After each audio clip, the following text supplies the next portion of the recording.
Hello. जैसा कि इसके पहले वाले वीडियो में व्यक्तिवाचक, जातिवाचक और भाववाचक संज्ञा पढ़ा दिया गया है, आज हम समूहवाचक संज्ञा और द्रव्यवाचक संज्ञा और निम्नलिखित संज्ञाओं का प्रयोग पढ़ाएंगे। तो चलिए समूहवाचक संज्ञा देखा जाए। जिस संज्ञा से वस्तु अथवा व्यक्ति के समूह का बोध हो उसे समूहवाचक संज्ञा कहते हैं। जैसे व्यक्तियों का समूह, सभा, दल, गिरोह, वस्तुओं का समूह, गुच्छा, कुंज, मंडल, घौर। ये हुआ समूहवाचक संज्ञा। अब द्रव्यवाचक संज्ञा देखिए। जिस संज्ञा से नाप तौल वाली वस्तु का बोध हो उसे द्रव्यवाचक संज्ञा कहते हैं। इस संज्ञा का सामान्यतः बहुवचन नहीं होता है। जैसे लोहा, सोना, चांदी, दूध, पानी, तेल, तेजाब आदि। संज्ञाओं का प्रयोग। संज्ञाओं के प्रयोग में कभी कभी उलटफेर भी हो जाया करता है।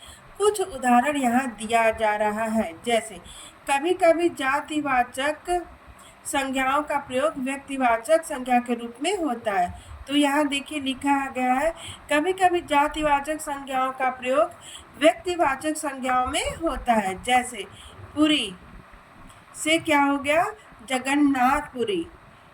यहाँ देखिए पुरी क्या है, जातिवाचक, लेकिन जगन्नाथ में पुरी जुड़ गया तो ये क्या हो गया, व्यक्तिवाचक।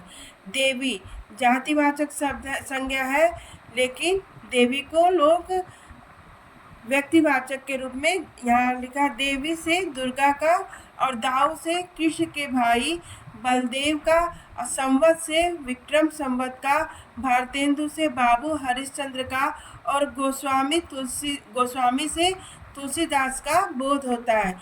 इस तरह बहुत सी योग रूढ़ संज्ञाएं मूल रूप से जातिवाचक होते हुए भी प्रयोग में व्यक्तिवाचक के अर्थ में चली आती हैं। जैसे गणेश, हनुमान, हिमालय, गोपाल आदि। अब हम देखिए कभी कभी व्यक्तिवाचक संज्ञा का प्रयोग जातिवाचक के रूप में होता है। तो यहाँ पे देखिए लिखा गया है व्यक्तिवाचक से जातिवाचक। कभी कभी व्यक्तिवाचक संज्ञा का प्रयोग जातिवाचक यानी अनेक व्यक्तियों के अर्थ में होता है। ऐसा किसी व्यक्ति का असाधारण गुण या धर्म दिखाने के लिए किया जाता है। ऐसी अवस्था में व्यक्तिवाचक संज्ञा जातिवाचक संज्ञा में बदल जाती है। जैसे गांधी अपने समय के कृष्ण थे। तो यहाँ पे यशोदा हमारे घर की लक्ष्मी है, तुम कलयुग के भीम हो। तो यहाँ देखिए व्यक्तिवाचक संज्ञा का प्रयोग किस में हो गया है, जातिवाचक संज्ञा के रूप में। और यहाँ देखिए भाववाचक से जातिवाचक। कभी कभी भाववाचक संज्ञा का प्रयोग जातिवाचक संज्ञा में होता है। उदाहरणतः ये सब कैसे अच्छे पहरावे हैं। तो यहाँ पहरावा भाववाचक संज्ञा है, किंतु प्रयोग जातिवाचक संज्ञा में हुआ है।